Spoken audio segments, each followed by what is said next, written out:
eno ye pulogulaamu yo lesson wiiki eno ku 3ABN TV. Kakasa nti Bayibuli kuli mu 5 akatabo ko ne bayiro okalire ku bigere bya Kristo nga tufeefetta ebyawandiikibwa. Lino ly'ebbanguliro lya Kristo mwatutendekera okumwesiga olwo nitubeera abeesigwa gy'ali. Lesson wiiki eno katuyigire ku bigere bya Kristo. Buterevu mukwano gwaffe ali ku 3ABN antwala omukisa guno kubuuzaako ate n'okuwaniriza mu program lesson wiiki eno nga tugenda mu maaso n'okuyigira ku bigere by'Omukama waffe Yesu Kristo. Weebale nnyo mukwano gwange kubanga wiiki ogiyiseemu n'obuwanguzi ate twebaza ne Kristo akubedde mu byonna. Ate waliwo obuwanguzi bw'otuukako awatali Kristo? Atubedde mutuufu atuyisizza mu nnaku 6 n'atuusa ku lunaku lw'omusanvu nga tuli balamu. Manyi munnange omusajja yagaa nti kubadde kusaasira kwa Mukama ffe obutamalwawo bw'otunuulira ebbeeyi y'ebintu ennaku zino bweri. Naddala kati nga bali mu Kampala ebwokya mubulako kubumbujja. Naye nga lesson week eno tuli mu kutunuulira lesson namba 11 nga tunuulira Yusufu Kafulu w'ebirooto. Sajja yagenze n'agamba nti teyakoma kubeera nga abitaputa naye ate byatuukirira ne mubulamu akaagadde nnyako. Nze Nasaani Matovu Nagomba awangalira omusajja Ssaabasajja eri Buddu, ate ndi wamu ne mukadde wange ku luuyi luli mukadde Ssemambo Petero. Ssebo tusanyuse nnyo okulaba ate tukwebaza olw'okuteegattako. Tusaba ekisa kya Yesu kyeyongere gy'oli. Wakati wano tulina omusumba waffe mu ngeri y'enjawulo, omusumba Ssebagala Ivan Samuel okuva ku kitebe najja Nankumbi. Tukwaniriza nnyo omusumba waffe era ssebo tukwagala nnyo. Weebale nnyo ddala bulijjo okukkirizanga n'ojja ne tusobola okuba nga tuddukanya omulimu gwa Mukama wamu. Biwobeerawo tweyongera okubeera abasanyufu. Tube basanyufu of course naye tweyongera okubeera abasanyufu. Tugenda kubanga mukwano gwange tutunuulira obulamu bwa Yusufu ng'ebyafaayo. Ebyafaayo gye bitandikira ate oluvannyuma mu maaso tujja kulaba gye biggweera. Naye nga sinaba kugenda mu maaso nsaba bakadde bange mbuuze ku mulabi waffe naye asobole okuba nga awulira bulungi nti amaloboozi mwegali. Mukadde wange tandise naawe. Omulabi wa 3ABN njagala okulamusaako mu linnya eddungi ennyo erya Mukama waffe Yesu Kristo. Nebaza Mukama akuumye n'akutuusa mu kiseera kino okulaba ng'otwegattako okubaganya ebirowoozo era okuyiga wamu naffe. Njagala okugamba nti wuliriza, yita munna tweyungeko ate njagala okwagaliza sabbiiti ennungi. Omulabi era awuliriza ebigambo bino tukwebaza okubeera ku 3ABN. Weebale okubanga otuwuliriza ate ng'otugoberera. Weebale okubanga oyagala programu lesson week eno ate weebale n'okulaba programs endala zonna ezibeera ku 3ABN. Mukama akuwenye omukisa. Weebale kukkiriza kuyiga naffe gye lesson yo ne Bayibuli tuyigire wamu kwagaliza sabbiiti ennungi. Weewaawo era omusumba munnange oyogedde ku lesson naye nejjukira Bayibuli egamba ki. Weebale nteekateeka omusumba. Era mukwano gwange atulaba bw'oba olina ekibuuzo kye ekikusiiwa ku Bayibuli oyagala kumanya Bayibuli egamba ki, Katonda ne yejjusa. Wandiika ekibuuzo kyo okisindikira aba program Bayibuli egamba ki, musumba waffe ajja kuba akwanukula kuva mu Bayibuli. Awo njagala nnyo abaseventisida abantu b'ekitabo. Mutukola bulungi nnyo omusumba wange mu program eyo.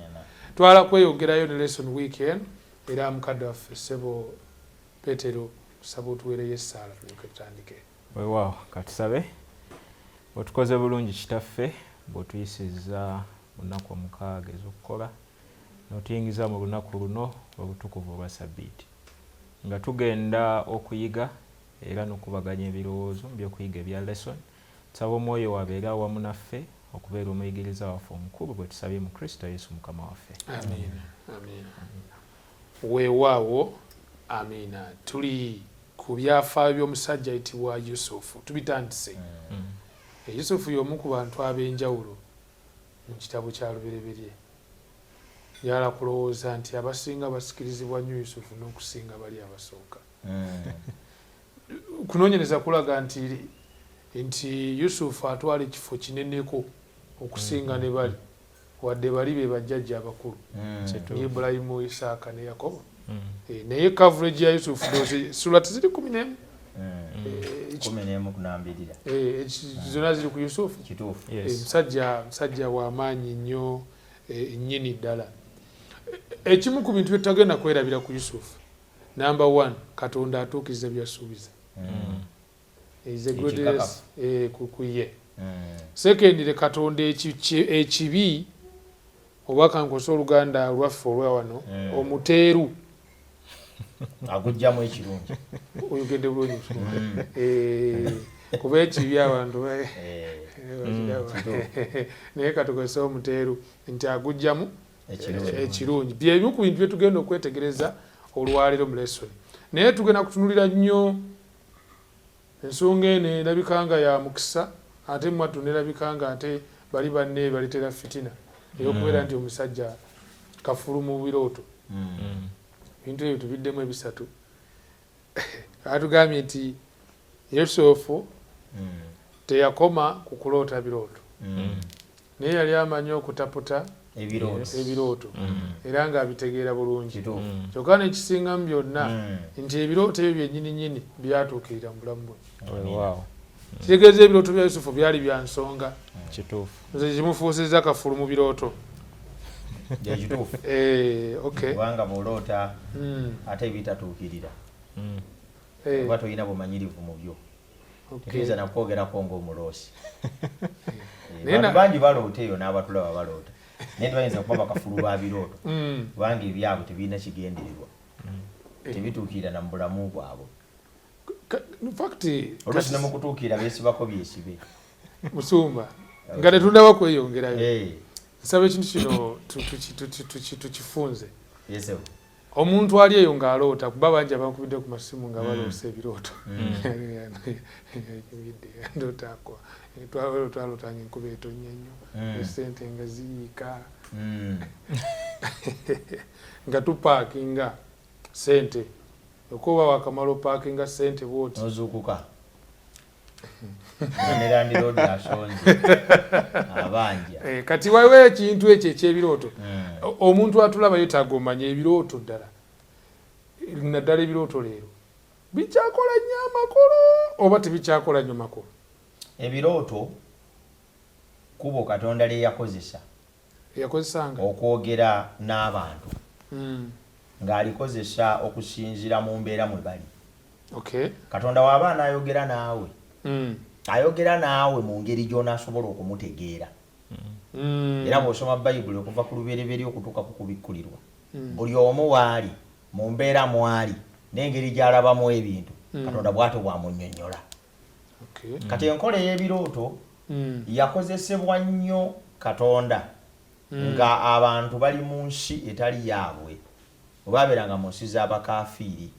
Katonda yakozesanga nnyo enkola ez'ebirooto ng'abeeyolekera nnyo mu birooto kubanga abakaafiiri bakkiririzanga nnyo mu birooto okubeera enkola Katonda mwayita okwogera n'abantu. Bakatonda baayogeranga nabo kuyita mu birooto olw'okuba nti ye yali the most believed and accepted avenue of speaking with the diet.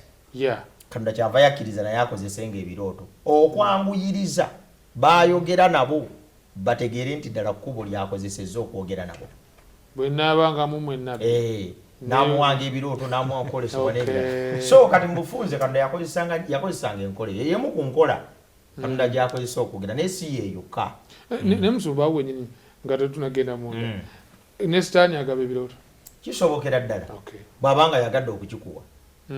Kubanga ebiseera ebisinga obungi Setaani azimbira ku bye tulowooza ne bye tulaba ne bye tufumiitiriza ne bye tutya n'ebirala. Kubanga aliwo omusajja ajja okugamba nti nalabikiddwa nga maama gundi agenda kulabikako ekibeho e Rwanda ate nalabika. Kaakati ebirooto bino underlying fact eriemu Katonda tagaba kirooto okutuusa nga agenda kugaba amakulu gaakyo. Katonda takola bintu bitalina purpose. Ne bw'oloota ng'oli ekikajjo nga Katonda yakuwadde ekirooto ekyo nga kirimu spiritual significance, ateeka okufuba okulaba nti akuwa amakulu gaakyo.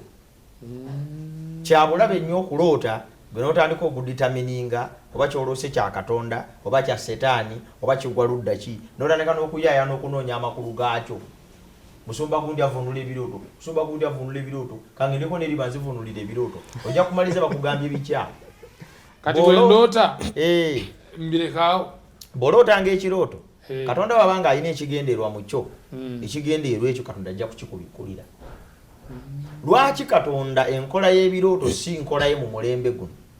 Katonda yatuwadde ekisinga ebirooto. Lwaki tuba tuloota nga tulina Bayibuli? Olina ekigambo kya Katonda ekirimu omusana gwonna gwe weetaaga kati oloota musana ki omulala? Kubanga waliwo nze juzi wano kwe twetuyiga naye Bayibuli ne tuyiga ku sabbiiti olunaku olw'omusanvu n'alaba nti olunaku lwa sabbiiti olw'omusanvu lwa Saturday n'akitegeera bulungi naye bwe twali tugezaako muga nti oyagala Yesu Kristo ko ye nti mwagala. Yesu yagala nti obanga munjagala munaakwatanga ebiragiro byange. Ekimu ku biragiro ebyo ky'ekyokuwumula ku sabbiiti. Wandyagadde okwolesa okwagala kwo ng'owumula ku sabbiiti olunaku olw'omusanvu nga bwe yali empisa ya Yesu. Ko ye kaninde ampa ekirooto. Kati Katonda wantu awo mu bufunze eri abatulaba n'abatugoberera ebirooto yali nkola ya Katonda gye yakozesa era ne kati akyasobola ogikozesa. Naye waliwo ebintu bisatu ebirina okufuga okuloota.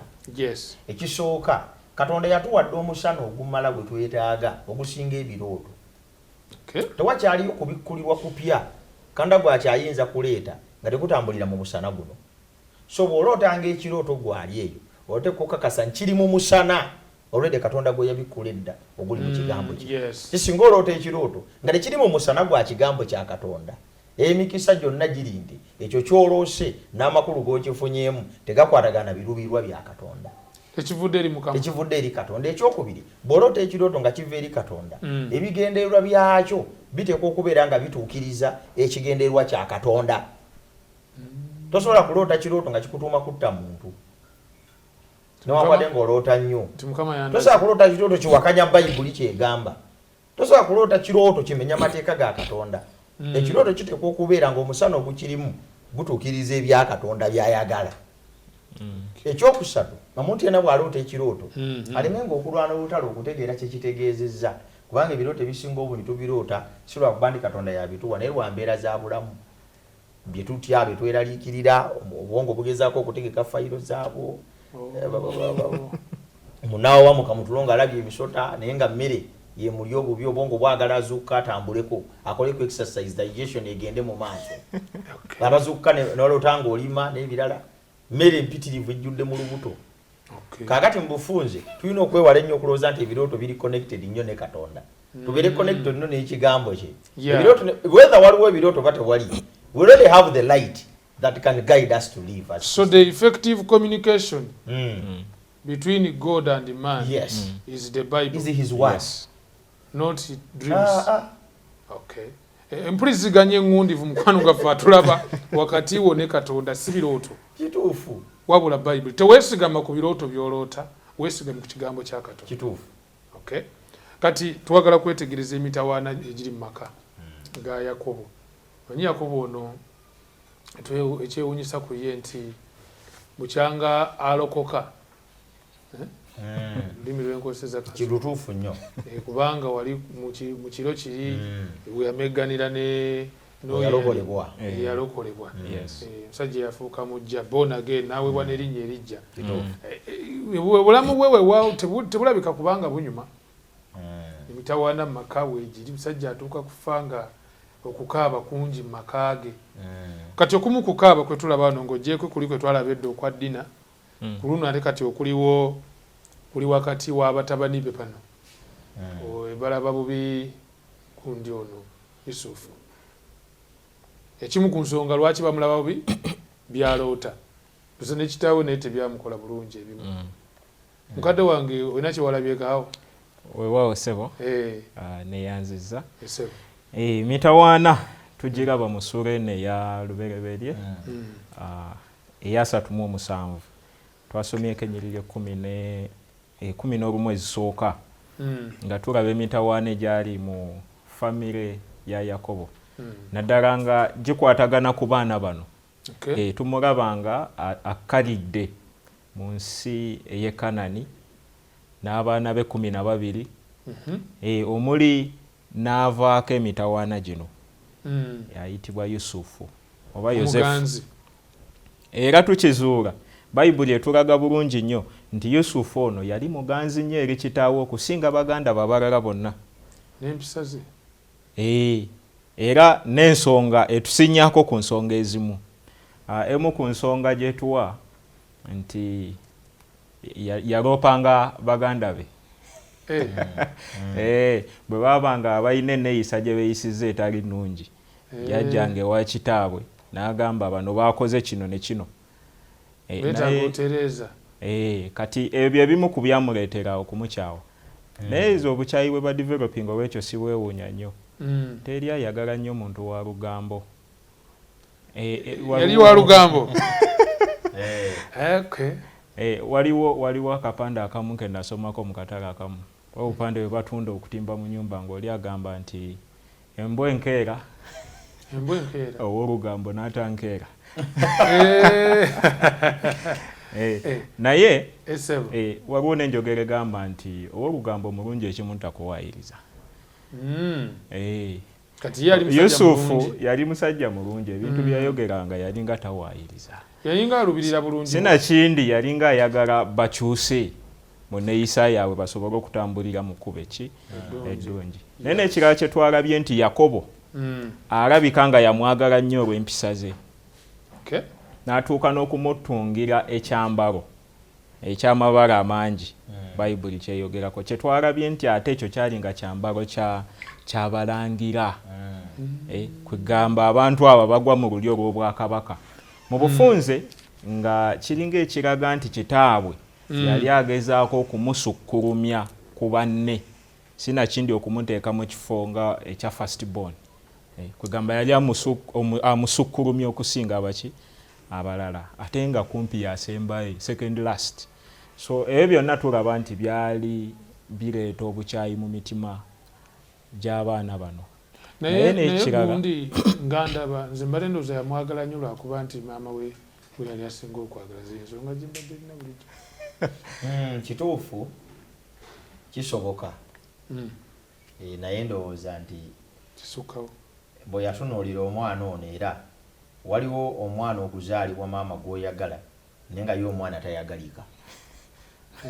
Naye ne Yusufu yali mwana ayagalika yenyumiririzibwamu kubeerawo ng'olina omwana aloota ebirooto ate ng'ebirooto birimu spiritual significance. Yakobo yalabanga omwana ali extraordinary ng'alabika ayawuliddwa era ng'afukiddwako n'amafuta okubeera kyalibeera. Omanyi bw'ozaala abaana olengera buli omukyala gwatulira butuzi n'omanya nti kati ono talina future n'omanya nti kati ono alina mu baana b'ozadde Tiona ajja kuba omusika. Nti kati ono alabika nno omukulembeze w'abanne era ayinza okukola bw'ati. Kati oluusi ate nekitta oluusi enkolagana y'abaana singa omuzadde alaga okusukkulumya omu okuva mu baki mbalala n'atabatwala nga bonna abaana oluusi no kiyinza okuleetera entalo n'okusika omugwa. Kwe kubanga ne Dawudi ono tebaamulaba bulungi baganda be. Olw'okuyisibwa mu ngeri eyo okuba nti alabibwanga ow'enjawulo okuva ku balala. So emitawaana giri mu maka gano ekisookera ddala kubanga omuvubuka ayagalibwa okukira banne.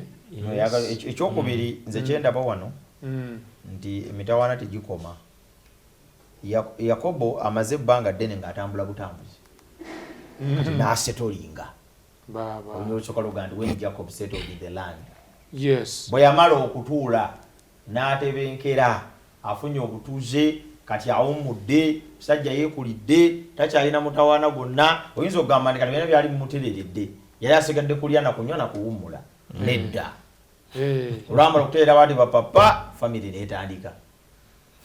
Waliyo omuntu wali yalowooza nti agenda kukola atuuka yeetererere aye akola nnyo kanzimbe amaka gange nzimbe country home eyo nteekeyo buli kimu kyonna endiga n'embuzi n'ente anga bwe naamala okutuula eyo nendya nenywa nja kuba n'ente zange wali nga nkamaama tokiraba nga n'obuziko bwange wali nga nsoloozamu buli mwezi ate n'enkoko nja kuba n'abaana mbasomesezza basomerera mugulu enkoko nga nondako bulungi kugamaze obulamu obwange obisere mu maaso ziri ezeerondera twagala okumubuulira amawulire amabi nti ku nsi kwali kwategekera oba agamugumya amabi nti ku nsi kwali kwategekera ebyo terina mirembe mitawaana always gikonkona tolina ngeri yonna gyogenda kutebenkera ng'oli ku nsi kuno kyetuva tukubiriza abantu zino family troubles zolaba tezijja kuggwa ekigenda okuzimaliriza kwe kutuuka mu bwakabaka bwa Katonda fo ky'okumala obudde ng'omuntu ozimba country home ku nsi kuno mala obudde nga weeteekerateekera maka ga mu ggulu kubanga wano ne country home gy'oguze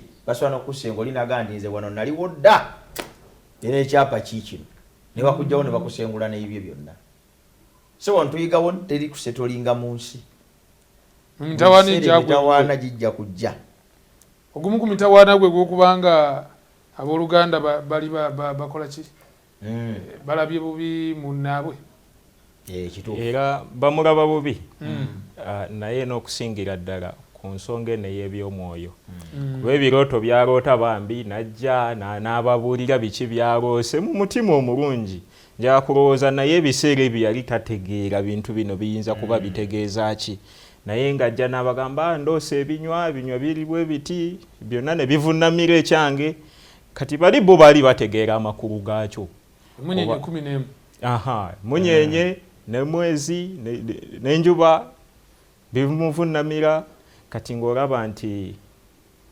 baategeera kitaabwe yategeera bino kye bitegeeza ne bali baategeera nti byonna byali biraga nti Yusufu ono wakusukkulumako ku banne era bwe bukyayi obwo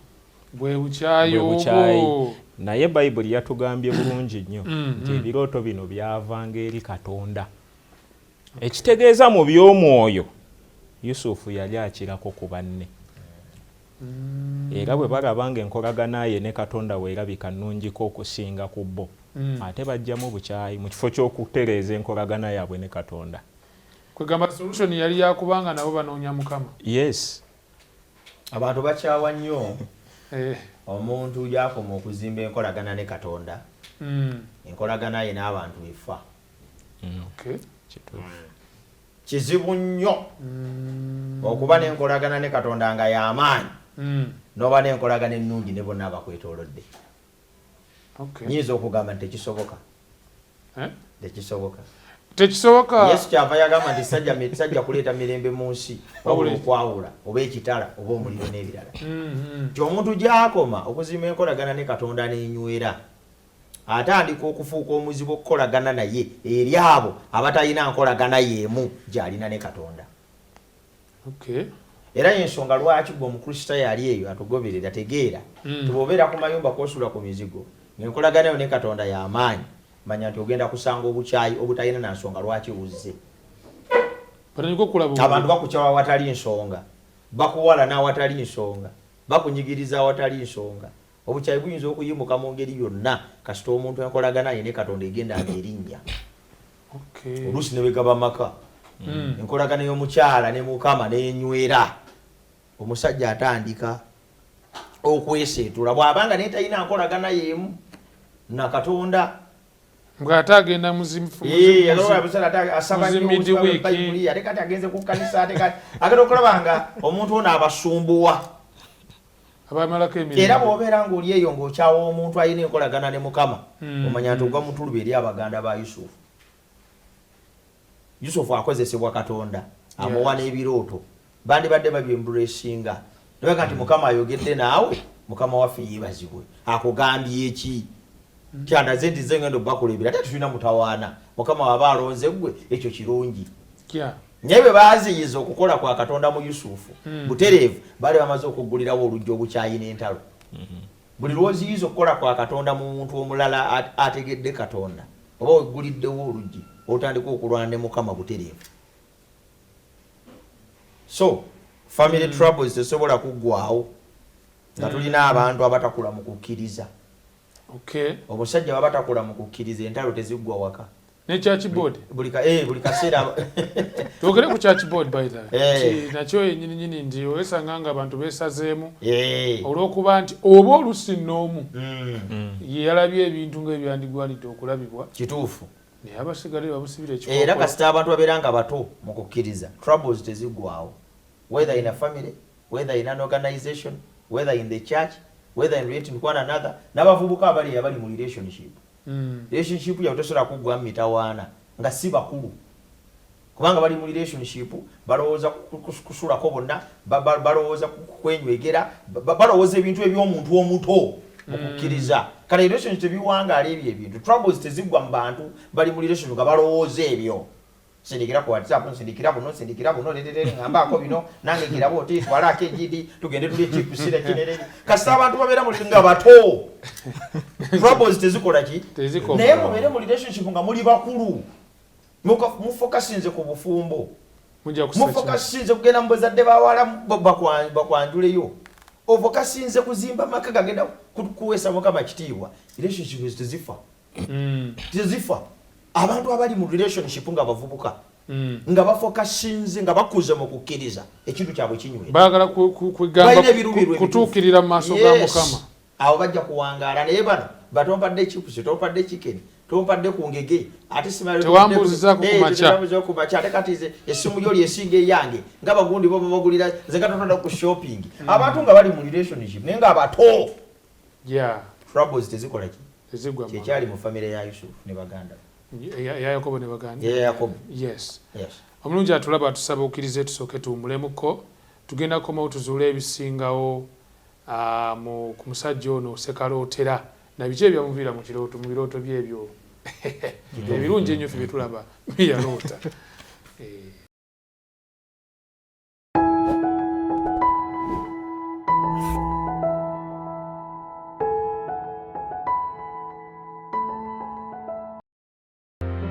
nenda bamalayika omulala ng'abuuka mu bbanga ery'omu ggulu ng'alina enjiri ey'emirembe n'emirembe okubuulira abatuula ku nsi na buli ggwanga n'ekika n'olulimi n'abantu n'ayogera n'eddoboozi ddene nti mutye Katonda mumuwe ekitiibwa kubanga ekiseera eky'omusango gwe kituuse mumusinze yakola eggulu n'ensi n'ennyanja n'ensulo z'amazzi ne malayika omulala owookubiri n'agoberera ng'ayogera nti kigudde Babuloni ekinene ekyanywesa amawanga gonna ku mwenge ogw'obusungu bw'obwenzi bwakyo ne malayika omulala owookusatu n'agoberera ng'ayogera n'eddoboozi ddene nti omuntu yenna bw'asinza ensolo n'ekifaananyi kyayo era bw'akkiriza enkovu ku kyenyi kye oba ku mukono gwe oyo naye alinywa ku mwenge gw'obusungu bwa Katonda.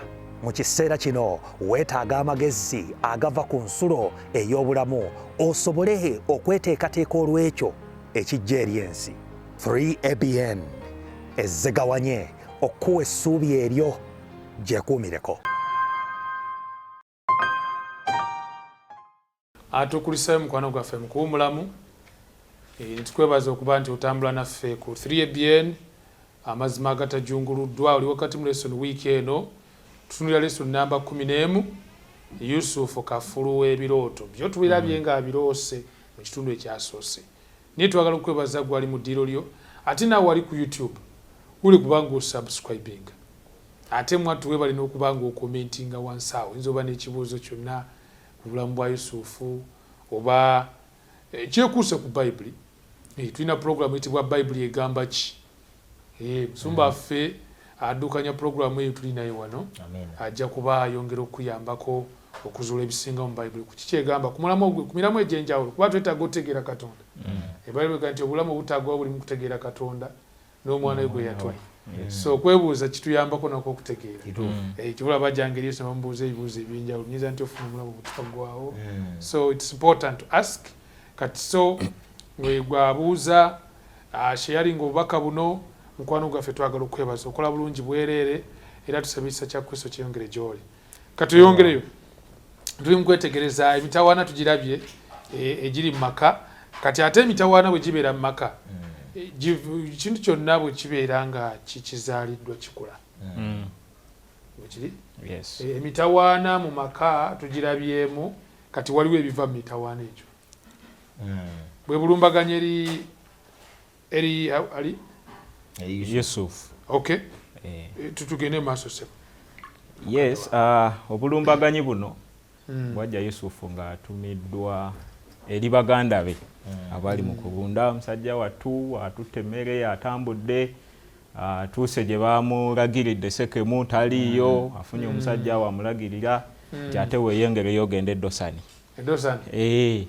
N'agenda n'atuuka eyo naye kiringa ng'obadde osibidde bukoma nsimbi yaga nti weeyongereyo esembabule otuuke esembabule bayizo baje bali kakati olumulengera boogererawo nti laba sekalootera wuuyo agguse ne batandika okukola omupango ekyo nno kitulagira ddala ensonga esinga okuba enkulu lwaki bamukyawa ne bwankubadde biri byonna twabyogedde naye bamukyawa lwa birooto favoritism ya kitaawe weeri tuganye naye balaba nga bino ebirooto ate ebiraga enkolagana yengundiivu ne Katonda bye basinziirako okukola yalibanga ayinza obasukkuluma kyekyo kyennyini bye basinziirako okumukyawa era kye bakulembeza bakoze olukwe bagambye tumutte bakoze omutego naye era Ubeni ayingiramu kaawo n'agamba tekijja kuba kirungi kale katumusuule mu kinnya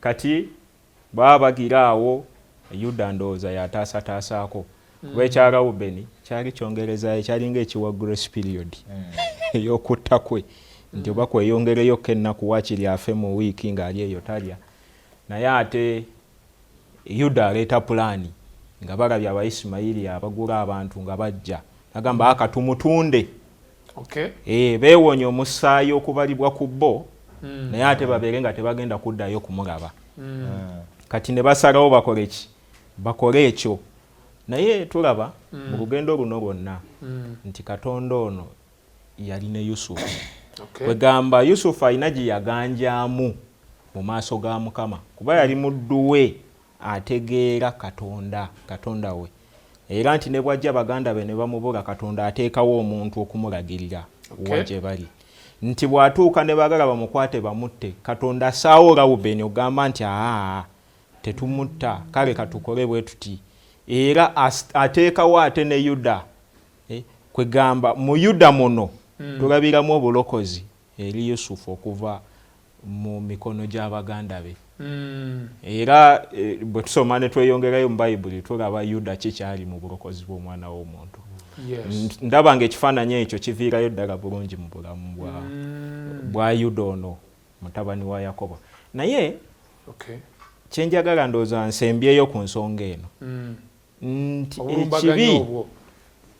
ekibi oba obuyisayisa obwo obubi buli lwe tubukuuma mu mitima gyaffe mu mbeera zaffe bumala ne bukula ne butuviiramu okukola ebintu ensi yonna byeyeewuunya naye by'otaasuubira nti oyinza obikola kino kitandika nga bukyayi gundi oyo naye yeegizaagiza nnyo yeeroosaroosa kumbe kigenda kukula kizaale obujja ate obutuusa n'okwagala okutta omuntu ensonga eyo atuwuliriza yeegendereze era ayige nti bw'owulira ekintu kyonna ekitali kituufu nga kimeruse muggwe kyekiseera tudde eri Katonda tumunoonye ekisa kye kitubeere kitunaaze kituggyemu oyo yenna kakica obw'obuyisayisa obwo bujja kubanga kirungi kutereka busungu enjuba terina bugwako kyabulabe kubanga obukyayi buto okutegeera hatred kills thinking sajja mvagde Sulemani agamba nti anger rests in the bosom of the fools obukyayi n'obusungu tebusobola kutuula mu mutwe gwa muntu nga gukola bulungi buto okutegeera boyinza okuleetera okutta bbaawo nga ate taata w'abaana bo n'omala ebbanga lyonna ng'abaana bo bamulekwa ng'ate gwe wabubaleetako obukyayi buyinza okuleetera okubonereza atavunaanyizibwa the innocent obukyayi busobola okuleetera okukola ekintu kyonna ky'otayinza kukkiriza fakti obukyayi mawanga naddala ndowooza amawanga gano agaffe buzadde nnyo ebizibu abantu n'owulira ekitta abantu nti kyali ekindi millions and millions of people naye nga kyonna kiva mu bukyayi ate wano ekyali e Rwanda 1994 abantu tebakimanyi olwekyo kati abantu abali abatulaba balina abantu bebalaba abagenda mu maaso buli wolaba omuntu yenna nga agenda mu maaso n'owulira obuzibu naye omanya nti ekyo kyotereka kyabulabe oli mukutereka akasota akato bwe kanaakula kagenda kubeera kazibu kagenda okubojja ebiseera ebisinga obungi abaana batutwagabula abantu ba progressinga Yeah. Kitwagala kulaba abantu bagenda mu maaso. Kitwagala kulaba abantu Katonda bayimusa. Twagala okulaba nga buli muntu alemwa. Oli ebitundu byosanga amasomero nga gaale mubeerako. Weewaawo n'ebitundu byosanga balooga buli aliko. Oli aleeta essomero oli bw'aleeta emmotoka ng'eyo nayo bagisalira amagezi. Oli bw'asimbako ennyumba nga nayo bagisalira amagezi. Mu butonde bw'abantu tebaagalira ddala muntu agenda mu maaso. Era ssebo waliyo ekitundu eyo ewaffe kakiri bufuuze waliyo emmotoka za baasi zaagaano tezikolayo. Baazigobayo. Buli bwe zijja nga bazifumita ebisumaali. Paka bwe zaali. Kati obwo bukyayi. Obukyayi bwe buleese ensi yonna okutabukatabuka. Busse n'ekkanisa. Busse n'abooluganda n'obutayagaliza. Naye osangira ddala nga batudde ku mmeeza emu. Bateese ekyo bukyayi okutta ate abantu batta nga balowooza nti bw'anaabeera n'obukyayi obw'amaanyi eri omuntu anaabaako nekyamuziyiza. Attacking the attack on Joseph. Zinyiza kigamba ndi the attack on the blessed.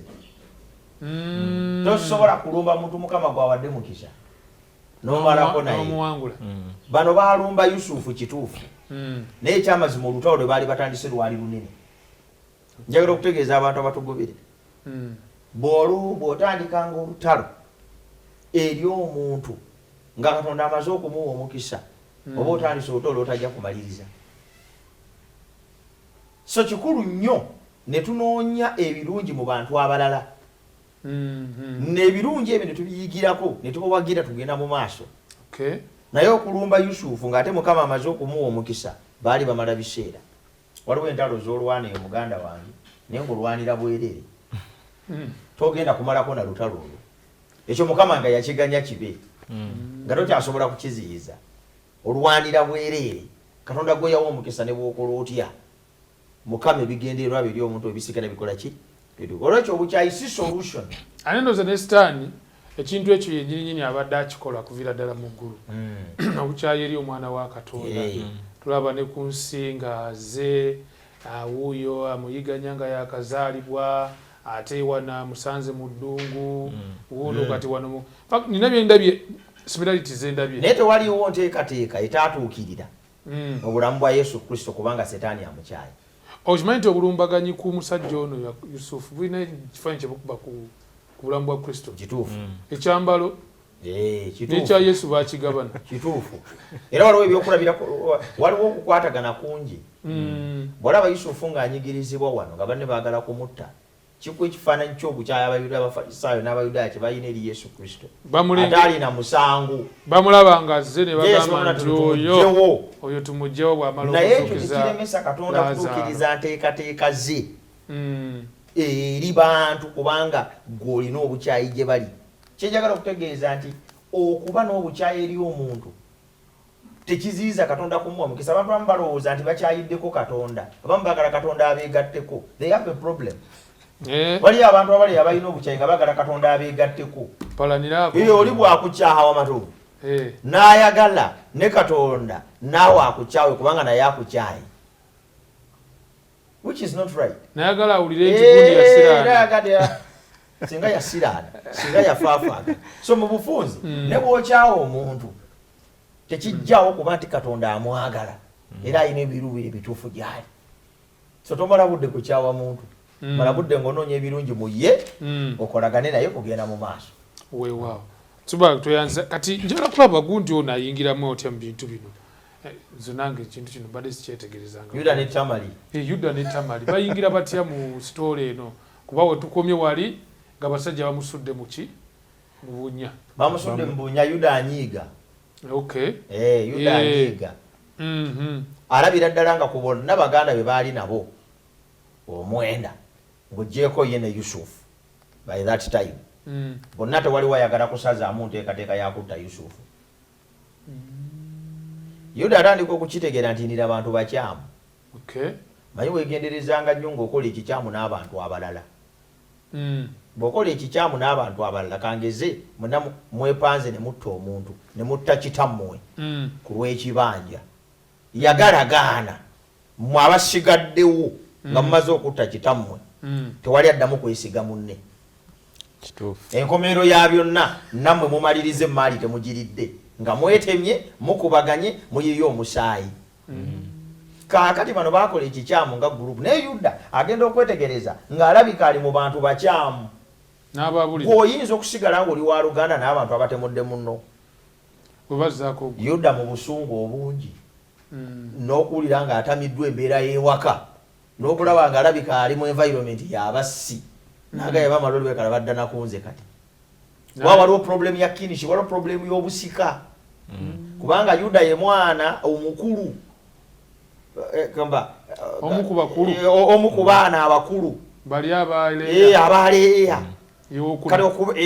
kati omu ku baana abakulu wano kati bweyetunulira batnaga nti kati balwanira n'obukulembeze bakola kibi bamu ku baana abakulu ate ono muto banoonya kati entalo ezo ezaaliwo mwani anaasika ani anaatwala ani mugeza ani ategeera ani biki byona naga nti wano waliwo omutawaana asanga atya Tamali kaakati avaayo agenda ate bwagenda atuuse ye w'omwami omu asinkanye omukyala we azadde abaana 3 kati mutabani mwe muwawasa ate afa akati muka mwana we abeeraawo namugaa naye tufaayo kakati guno kakuwase kano kakutwala owokubiri mutabani wange owokubiri yaba akutwala kuzaalire ku baana naawe omanye nti wazaalako kubaki ku baana tewasigalira awo mutabani owokubiri naga nti esinza kuzaala baana nga mbazaaliraani oli era n'agaana omutabani okuzaala mu mukyala naye naafa olw'ekikolwa ekyo mala okufa ate ono mutabani we ng'akyali muto asembayo ow'okusatu namugamba mulinde naye akoleki akulemu akwetwalire naye kati gwe puroguramu kiddala Tamali yagenda okulaba nga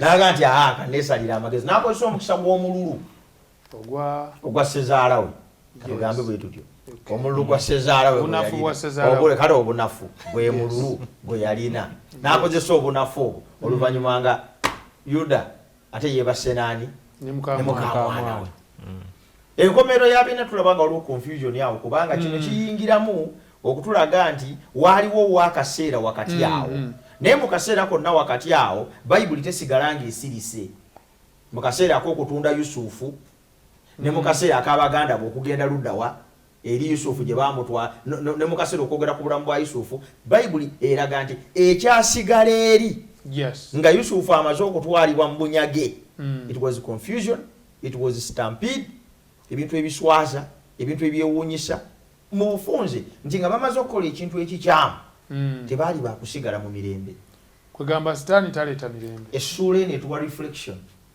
it is between 37 and 39 nti wakati w'essuula zino zombi ekyasigala eri nga bamaze okumutunda there was no peace with the wicked kasita tukkiriza obulamu bwaffe ne butandika okukwata ekkuba ekyamu tetugenda kuzuula mirembe mulyo ebbanga lino etulibeerawo tewaddamu kubawo mirembe mu baganda ba Yusufu n'embeera zaabwe zonna olw'okuba ndi bali bekute muganda bwe ne bamukola ki bamutunda kwegamba sitaani bwemuwa omukisa abeere nga yekabwejungirawo obulamu bwo ng'akulaga enkola ye gy'afugiramu ye enfuga yeeyo emanyiddwa bulungi nnyo nti ekyamuleeta kutta kubba kutta nakuzikiriza yono nabwononyi bintu fact ebbanga lyonna bwe manjukidde mu bulamu bwange we mbadde nga I cast the vote for him mpunzika nejjusa kituufu era buli lw'omuwa akalulu oteekwa okwejjusa so omulabi waffe ekyo kibeere lesson gye tuli naye ate ne lesson ndagyendaba wano nti Tamali ono okubanga yalokolebwa nomata byonna ebiriwo bikulaga ekisa kya Katonda ekitakendeera Katonda ajjudde ekisa n'okusaasa alwawo okusunguwala alina okusonyiwa kungi kwegamba should be encouraged tumba tusawa tuwe ku bantu kumaanyi tuzeemu ku bantu w'amaanyi kuba alinga Tamali oba Yuda ng'alabira ddala ati embeera ebintu byakoze bw'omwaka mu bantu yes naye enkomero yabina twebaza Katonda nti ate abantu bano baddiramu n'ateekawo omukisa ogwokubiri kuba ndaba Tamali nga y'omu ku bajjajja ba Yesu era bw'osoma mu lunyiriri wekunya abakazi bw'osoma mu lunyiriri ezirimu Yesu n'osoma Lakabu omwezi n'osoma Tamali Lusi kale wadde yali munnagwanga teyali mu Yudaaya naye gamba abantu b'osoma mu genealogy ya Yesu abakyala basinga okuwonako balina emitawaana mingi. Ali bayira bali silent about them. Ekituufu. Naye ndowooza Mukama bano abaleeta ng'alina kyagenderera. Ng'alina kyatulaga. Ene kifaananyi kyatugirayo. Nti Katonda addira mu buli muntu. N'ebiruubirwa bye eri abantu tebisobola kuyimirira kubanga basobezza. Nawe oba osobezza tegeeza nti Mukama enteekateeka gy'oli zifudde. Naye bw'okomawo mu kkubo enteekateeka za Mukama zituukirira gy'oli. Mukama tumwebaza nnyo. Kati Yusufu ono twakomye luli nga musajja wattu bamutunze bitundu bya feeza 20 kozi Yesu bamutunda 3 yamutunda 2 okay baganda be bamutunda bamulidde mu sente ne wokulusegere yatunda Yesu Yuda okay kwegolabanga waliwo ebifaanagana bingi nnyo wakati wa Yusufu ne Yesu Kristo ate byongera okulagira ddala nze ndo obunya bwa Yuda baba Yusufu gye bamusuula nze mbutwalanga Kesesumaani Yesu gye kabira bwe nkirowooza naye Yusufu ono muddu mu Misiri. Yes. What happens? Kyekiddako mukadde wange. Tulaba nti Yusufu teyalekayo kutambula ne Katonda. Nti ne gye yatundibwa mu Misiri yasigala nga mwesigwa eri Katonda. Bw'atuuka eyo ne bamutunda maka ga Potifa. Omu ku bakungu. Yes, omu ku bakungu mu Bwakabaka obwo bw'e Misiri. Yes. Naye tulaba nti yali mwesigwa. Yali musajja mwesimbu. Naye embeera yajja olw'omuka Potifaali okumwegwanyiza n'okwagala yeebake naye. Naye omusajja ono agaana. N'agamba nyinza ntya okukola obubi obwenkanidde awo. Yes. N'ennyonoona eri Katonda. Kati ekyobuntu kyandibadde nti nyinza ntya okukola obubi obwenkanidde awo n'ennyonoona eri Potifaali. Naye ekintu kino kiraga Yusufu alina ekintu ekyebuziba kye yategeera ku kibi.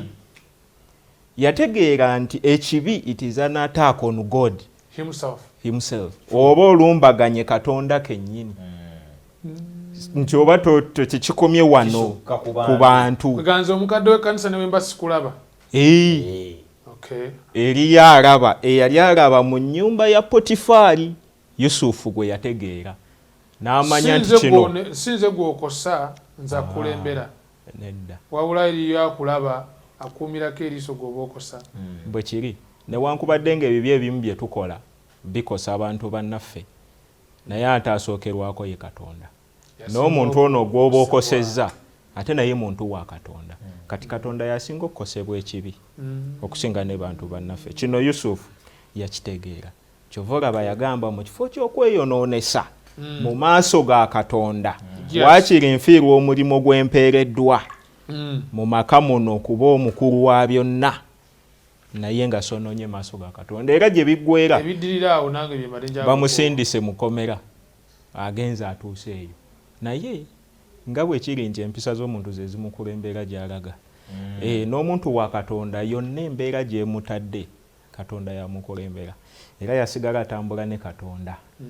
Ne bwe yatuuka eno olw'obwesigwa bwe n'omukulu w'ekkomera era naye yalaba nti mbutuufu Yusufu ono yaba abeera katikkiro. Kanjogera olulimi. Kyaki? W'ekkomera. Abeere nga yakulya w'abasibe. Ndowooza kati be bakatikkiro mu lulimi lwaffe wano. So kati era babayita bakatikkiro. Nja kukola okunoonyereza naye ku Central Prison wali Masaka. So bakola ki? N'abeera eyo ng'era yakulira banne. Wonna watuuka mukyalo n'abanga wamukisa mu kibuga. Wonna waali kwegamba yafuna okuganja maaso ga Katonda kubanga yakkiriza okulemberwa Katonda n'okukola nga Katonda bw'akola ki bw'ayagala. Naye mu mbeera eyo waliwo ebyokuyiga bye tusobola okuyiga nti bw'atuuka eyo bano ne bafuna ebirooto n'abivuunula. Yusufu yasigala mu mativu nti Katonda yavuunula ebirooto. Yusufu teyeegulumizaako. alinga Danieli. Era Bayibuli etulaga bulungi nnyo nti okuyita mu Yusufu Katonda yeegulumiza kyonna kye yakola God made it prosper. Mu bufunze Yusufu gyali mikono gya Katonda nga Katonda yakola mu ye. Kyali kibya veso Katonda nga akoleramu buki bukolezi. Kikulu nnyo okugulumiza Katonda ne bwe tuba tuyinako we tutuuse mu mbeera yonna. Ekirala tudduke ekibi. Tukyewalire ddala. Bayibuli egamba nti twewalenga obubi bwonna, avoid appearance of evil. Buli bwe twesiŋŋaana mu mbeera egenda okutuleetera okwonoona amaaso ga Katonda tukolenga omusajja ono Yusufu. Tudduke ekibi kubanga ekibi bw'okyesembereza nkakasa nga kino Yusufu yakimanya nti bw'ogwa ogusooka kyanguwa nnyo okugwa ogwokubiri n'ogwokusatu paka lw'ofuuka omugwi ow'olutentezi. Tekikoma, kisigala kyeyongera ate nga kikula. The more you fall, yes, you are liable to fall again. Yes, okay. Nene kya musumba bakande bange kye nalabye ku Yusufu wano ng'ali mu buddu. Nti Yusufu teyerabira kyali. Jasigala kyajjukira. Who I am. No bulamu bwe nakikyali. Oba ndi mu nnyumba ya buddu. Oba ndi mu kkomera. I am still a child of God. So I must maintain the standard of who the child is. Yes, maintaining the standards. Kuba abantu bangi nnyo balina ebizibu ebibazitoweredde wano fegende mu church oba siŋŋaana eyo nga bazitowereddwa ne batandika n'okulowooza nti oba oli awo tebakyali baana ba Katonda. Naye ndowooza muli amulungi ge tufuna mu Yusufu nti embeera yonna gy'oyitamu tekwerabiza nti oli mwana wa Katonda. Okay? We have to tulina obutakkiriza mbeera etwetoolodde otujja mu kye tufaanana. Ate Katonda bwe yatambula wamu ne Yusufu, Yusufu naye n'afuuka ow'enjawulo eri abantu bonna abamulabye. Tuyinza okulowooza nti osanga bwe tusigala nga tuli bakristaayo tujja kulemererwa okuinfluensinga abatali. Is that fear that brings compromise? Towaikanje bino bye balya gwatema bwe n'abigaana banaagamba batya pate gye tuliko ya mwenge kati ze bwe nanywa soda nga weerabidde nti osobola okusaba soda bonna ne bamusaba. Nga weerabidde nti bw'okola ekituufu oyinza okubeera nga gwentandikwa ey'abalala bonna okukola ekituufu. Totyanga ng'omukristaayo okukola ekituufu kubanga oyinza okulowooza toyina mu busobozi bw'influensinga bali. Naye Katonda ali naawe asobola okukyusisa abantu bonna nabo ne batandika okukola ekiramu. Kugamba gwakuyisa okubeera omujulirwawo. Yes. Mu nnyumba ey'obuddu ne mu nnyumba ey'ekkomera. Kati naate ayagala mwongerayo waggulu. Ebirooto bino bitwagala tunzike nabyo ebya Falaawo. Falaawo aloota. Falaawo aloota ebirooto ebifaanagana. Promotion tuziraba zitandise okuba. Yusufu avunudde ebirooto bukomera. Ayina ne gwagambye nti bw'otuuka eyo njogererayoko. Nzijukiranga ng'otuuseeyo tuwaayo omusajja namuleka eri. Musajja we avundira mu kkomera. Ekyamazima kiri nti omusajja olwo n'atajjukira. N'atayogera ku Yusufu emyaka kumpi 2 era nga bitera okuba. Nti omuntu bw'amala okuyitawo n'agenda. Ne bamemba of parliament baffe bangi. Abeerera mu kyalo n'akoviisi nga bano embyaleyo ne bamuwanika ne bajja asula Kampala wano. Nga n'amannya gaffe yageera. N'atajjukira n'abaamulonda. Kibi nnyo okubeera ng'oli eyo ng'oli mukulembeze ng'abantu baakulonda naye nga tokyabajjukira. Tuyinza butakayisaawo. Bannange bakulembeze abakiise naddala ndozekyoga mugiwulidde. So Yusufu Falaawo aloota ebirooto bino. Bw'amala okubiroota abantu balemererwa okumuwa amakulu gaabyo. Balowooza nti be bagezigezi. Balowooza nti be balina ekyokuddamu. Ekyamazima ne babeera defeated. Bwe baabeera nga bawanguddwa nga bwe gwali ku mulembe gwa Nebukadduneeza. Buli kiseera Katonda ateekawo embeera eraga nti ye yekka ye nannyini buyinza. Ebisumuluzo by'okumanya biri mu mikono gye. Waliwo abantu abali abanoonya okumanya n'amagezi nga baganoonya mu bintu ebirala ebitali Katonda na kigambo kye. Tebagenda kugasanga. Eyo teri kyakuddamu gwe gy'olowooza gye kiri. Ekyokuddamu kiri mu Katonda na kigambo kye. He has the answer. Ate ebyama byabibikkulira bannaabwe. Yes, abibikulira abantu bwe bamuweereza akati wano mbufunze tulaba nga Yusufu ajjukirwa luvannyuma lw'emyaka 2 tenya waliwo omusajja yavunula ebirooto ate nzijjukidde singa omuleeta wano n'ayogera tomanya ayinza okuba nga alina amagezi aganaakubulira amakulu g'ebirooto so Yusufu ajjukirwa newankubadde omusajja oli yali amwerabidde naye Katonda ye teyeerabira Yusufu era n'ayita mu enkola zonna ezisoboka okulaba nti Yusufu atuuka w'ateeka okutuuka. So kati Yusufu agibwayo mukomera ajja annyonnyola ekirooto era amala okunnyonnyola amakulu g'ekirooto Falaawo akakasa nti ddala ge mazima kusinziira ku bye yaloota ate bw'amala okumubuulira amakulu gaalyo Falaawo n'anoonya omuntu ategeera obulungi anasobola okuyamba eggwanga kubanga ekiro kyali kiraga enjala okwetegekera akaseera agenda okulaba ng'omwoyo w'amagezi n'okutegeera tali mu balala bonna naye asangibwa mu musajja ono ayitibwa Yusufu era kyava amulonda. Interest ya Falaawo nno yali mu economy.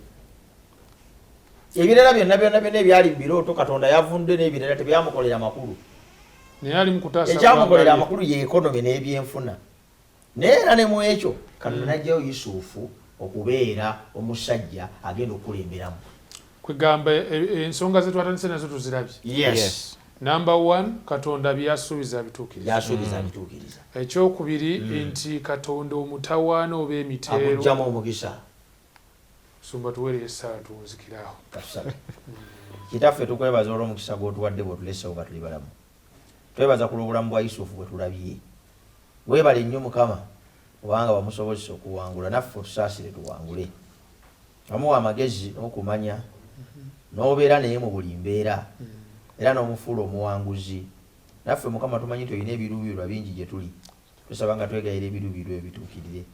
Kisa ku n'ekisa kyo kabibeere wamu naffe ku Yesu Kristo Mukama waffe bwe tusabye. Amiina.